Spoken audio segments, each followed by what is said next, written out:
November મહિનામાં ખોડલધામ જે party plot છે એમાં લગ્નનો પ્રસંગ હતો. લગ્નની વિધિ દરમિયાન વરરાજાના જે ફાધર છે એમની પાસે 9,07,000 કેશ અને સોનાના દાગીના સાથેનો જે મુદ્દામાલ હતો એ આખું પર્સ નજર ચૂકવી અને ચોરી અને 2 ઈસમોએ ચોરી કરેલ હતી. જે બાબતે સરોલી પોલીસ સ્ટેશનમાં ફરિયાદ દાખલ થયેલ હતી. અમને હ્યુમન ઇન્ટેલિજન્સ અને ટેકનિકલ સર્વેલન્સના આધારે ખબર પડી કે આ બે ઈસમ છે પર્સ ચોરી કરી અને મધ્યપ્રદેશ ખાતે ગયે છે.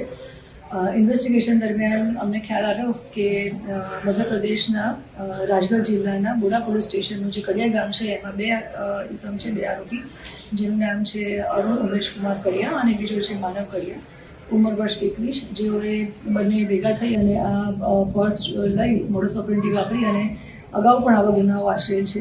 જે ત્રણ ગુના ત્યાં મધ્યપ્રદેશના પોલીસ સ્ટેશનમાં દાખલ થયેલા છે ગુનાઓ.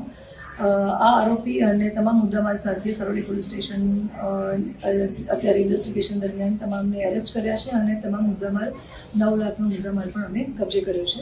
આરોપી અત્યારે એરેસ્ટ કર્યો છે.